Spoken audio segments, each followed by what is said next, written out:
안보실에 인성환 장군께서 오후에 이석하기로 되어 있기 때문에 질의하실 분들은 오전에 질의해 주시기 바랍니다. 자, 이어서 박선원 의원 질의해 주십시오. 제2군단 부군단장님 연결. 네, 나와 있습니다. 네, 증인께서는 정보사 휴민트의 현역 최고참이시며 책임자도 역임하셨습니다.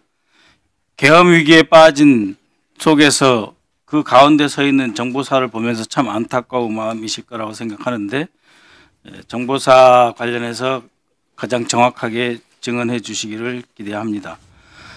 증인은 지난번 청문회에서 2024년 5월 말에 노상원으로부터 전화를 받았다고 하셨죠? 네. 무슨 내용이었습니까? 뜻밖의 전화였고 6, 7년 만에 전화할 일이나 관계가 없는데 전화 와서 좀 의문을 가졌는데 네. 뭐 저번에 말씀드렸지만 요지는 한번 볼 일이 있다라고 얘기를 했고 네. 근데 제가 그 사령관하고 촉조 부대장 근무할 때 네. 그 저의 성향을 잘 알고 있는 분입니다. 그래서 아직도 고집이 세냐 뭐 이렇게 하면서 너도 인정하냐 하면서 네 뭐 고집 세고 뭐 인정하는 저도 인정합니다. 라면서 뭐 그게 주 내용이었고 전화를 바로 끊었고 저는 한참 왜 이런 전화 했을까라고 의문을 가졌는데 그 의문이 계엄 이후에 풀렸습니다. 예, 그래서 증인이 반응이 노상원과 반갑게 뭔가를 도모하거나 협조할 상태가 아니라는 것을 감지하고 문상호를 시켜서 증인을 여단장에서 직무 배제시킨 거 아닙니까? 저도 역으로 생각해 보니까 이게 사실 거리가 안 되는데 제가 문제가 돼가지고 왜 이런 일이 생겼을까라고 했을 때 계엄이라고 이게 전제를 하니까 사실 그 노상원 사령관은 저하고 같이 호흡을 맞춰서 할 수 없다는 걸 본인도 알고 저도 압니다. 그래서 저기 문상호 사령관하고 둘이 그 협의해서 저를 좀 배제시키려는 노력을 한 게 아닐까 이런 의문을 가지고 있습니다. 의구심을 가지고 있습니다. 예, 5월 통화 이후 한 달 뒤에 정보사 역사상 초유의 기물 유출 간첩 사건이 터졌고 그저께 20년형을 1심에서 받았습니다. 그럼에도 불구하고 지휘 책임자 문상호가 끝까지 살아남았죠. 이런 네. 과정이 모두 노상호와 함께 계엄을 준비하기 위한 것 아니었습니까?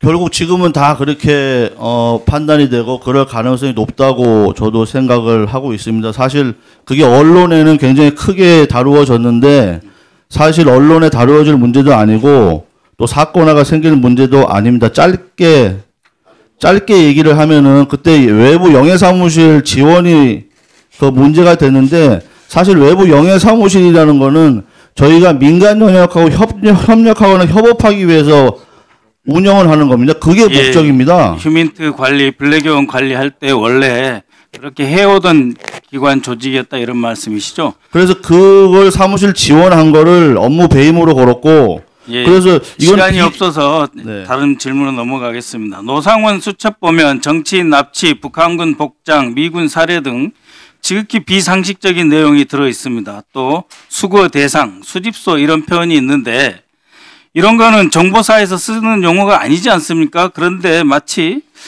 김영현 노상원이 22차례나 만났고 거의 매일 통화를 한 사이로서 두 사람이 마치 암호를 만들듯이 이런 표현을 써가면서 정말 상상하기 어려운 그런 계획과 행동을 했는데 원래 노상원이 이런 사람이라고 생각하셨습니까? 2016년도에 1년 딱 근무했습니다. 사령관 저는 속초부대장으로 근무했고 저희 속초부대가 대북 임무가 북한 전역에서 대북 임무를 준비하고 또 변경하거나 또 새로 임무를 준비하거나 그런 사안들이 남북 관계에 따라서 이렇게 변경돼서 있습니다. 그래서 그때 새로운 임무를 계획하는 과정에서 그 노상원 사령관의 어떤 지시나 내용 중에 이해될 수 없는 부분, 도저히 수용하기 없는 부분, 뭐 그런 것들이 지시가 있었고 또 그런 제가 경험이 있었기 때문에 요번 계엄 때 그 계엄 수첩에 뭐 그런 사살 납치 수고 이런 걸 보면서 일반 사람으로는 이게 과연 맞는 얘기인가 이해가 안 된다고 생각했는데 저는 노상원 사령관의 성향을 알기 때문에 노상원 사령관이면 이건 가능한 얘기다 그렇게 판단했습니다. 예, 왜 김영현은 방첩사가 있음에도 불구하고 정보사령부 그리고 노상원을 활용해야 했을까요?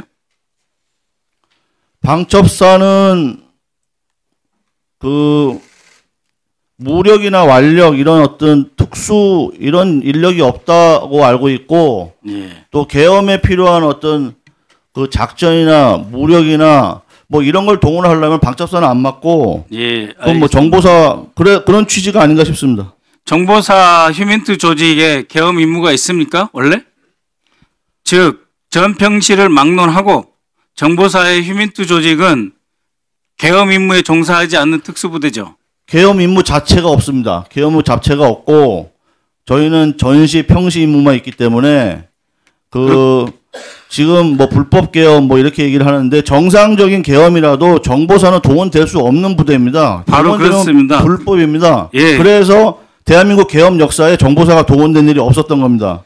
정보사가 계엄에 동원되고 김영현이 가장 엽기적인 노상원과 함께 결탁해서 계엄을 준비했다는 것 자체가 내란 행위이고 그리고 정보사에 전혀 부여되지 않은 계엄 임무를 부여했다는 것 자체가 불법 임무로 내란이다. 저는 이렇게 생각합니다. 김순호 국방장관 직무대리님. 예, 직무대행입니다. 예, 직무대행님. 이 부분은 군검찰단에서 별도로 수사를 해야 된다고 봅니다.